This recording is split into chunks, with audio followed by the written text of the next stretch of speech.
जय हिंद दोस्तों, आप सबको स्वागत है फिर से आज के इस क्लास में। तो आज हम क्लास 12th मैथ प्रश्नावली 2.1 का 6 से लेकर 10 तक प्रश्नों का हल करेंगे। आइए देखते हैं 6 नंबर प्रश्न। tan इनवर्स कोष्ट में दिया है -1, तो इसको हम लोग लिखेंगे। सबसे पहले माइनस को बाहर निकालेंगे और यहाँ पर हो जाएगा tan इनवर्स। tan में 1 जो होता है 45 डिग्री का मान होता है, तो हम इसको लिख सकते हैं tan π/4। तो इसका सूत्र होता है tan इनवर्स tan थीटा बराबर थीटा। तो यहाँ पर थीटा के स्थान पर π/4 है, माइनस पहले से है तो माइनस हम लोग लिख देंगे। और tan इनवर्स से tan खत्म हो जाएगा तो क्या बचा π/4। यही इसका आंसर होगा। 7 नंबर सवाल है। सेक इनवर्स कोष्ट में दिया है 2/√3। तो इसको हम लोग क्या लिख सकते हैं, सेक इनवर्स, ये जो 2/√3 है ये सेक में कितना डिग्री का मान होता है, तो ये 30 डिग्री का मान होता है। तो इसको हम लोग लिख सकते हैं सेक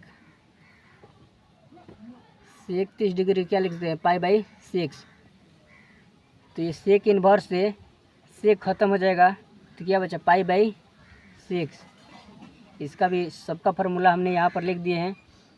जैसे सेक इनवर्स और कोष्ट में सेक थीटा बराबर होता है थीटा, तो यहाँ थीटा के स्थान पर π/6 था, इसलिए हम लोग यहाँ पर π/6 लिखे। 8 नंबर सवाल है। कॉट इनवर्स कोष्ट में √3। तो कोट में जो √3 होता है 30 डिग्री का मान होता है, तो इसको हम लोग लिखेंगे कॉट इनवर्स कोष्ट में कॉट, और इस 30 डिग्री क्या लिख सकते हैं π/6। तो इसका भी फार्मूला होता है कि कोट इनवर्स कोष्ट में कोट थीटा बराबर होता है थीटा, तो यहाँ थीटा के स्थान पर π/6 है, तो इसको हम लोग लिखेंगे π/6। इसी तरह 9 नंबर सवाल देखेंगे। ये थोड़ा सा अलग है। यदि कोस इनवर्स और कोष्ट में माइनस रहे, या कोट इनवर्स माइनस में कोष्ट में माइनस रहे, या सेक इनवर्स कोष्ट में माइनस रहे, तो तीनों के लिए अलग फार्मूला होता है जो कि हमने यहाँ पर लिख दिया है। इसके लिए कोस के लिए फार्मूला हो जाएगा pi minus cosec inverse theta, cos inverse theta. और कोट के हो जाएगा माइनस कोट इनवर्स कोष्ट में माइनस कोट थीटा बराबर क्या हो जाएगा pi minus cot inverse theta. इसी तरह से के लिए भी हो जाएगा। तो यहाँ पर यहाँ पर वही फार्मूला लगेगा। ये कोस इनवर्स हो गया, अब कोष्ट में माइनस दिया है, तो ये फार्मूला ये कितना 7 नंबर फार्मूला लगेगा। तो यहाँ पर हम लोग इसको लिखेंगे पाई माइनस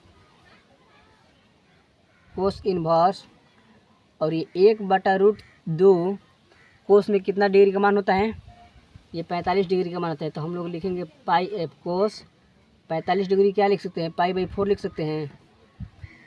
तो ये हो जाएगा पाई, माइनस है तो माइनस, और कोस इनवर्स से कोस खत्म हो जाएगा तो बचेगा पाई, अब बटे में 4 लघुत्तम ले लेंगे, ये हो जाएगा 4, और ये 4 पाई हो जाएगा माइनस पाई बराबर 3 π/4। यही इसका आंसर हो गया। इस तरह 10 नंबर सवाल है। कोसेक इनवर्स कोष्ट में -√2 दिया है। तो ये जो तीनों फार्मूला होता है ये हम लोगों के लिए कोस और कोट और सेक के लिए लागू होता है, यदि कोष्ट में माइनस आ जाए तो। लेकिन साइन टैन कोसेक के लिए कोष्ट में अगर माइनस आता है तो सबसे पहले हम लोग माइनस को बाहर निकालते हैं। तो माइनस को बाहर निकाल लिए, और कोसेक इनवर्स कोष्ट में कितना डिग्री का मान होता है, कोसेक में कितना डिग्री का मान होता है √2, तो ये 45 डिग्री का मान होता है। तो इसको हम लोग लिख सकते हैं कोसेक 45 डिग्री को π/4 पहले से हम लोग बनाते आ रहे हैं। तो ये माइनस है तो माइनस, कोसेक इनवर्स से कोसेक जो है ख़त्म हो जाएगा, और बच गया क्या π/4। यही हमारा आंसर हो गया। तो आशा करता हूँ कि वीडियो आप लोगों को बहुत ही अच्छे तरीके से समझ में आया होगा। जय हिंद।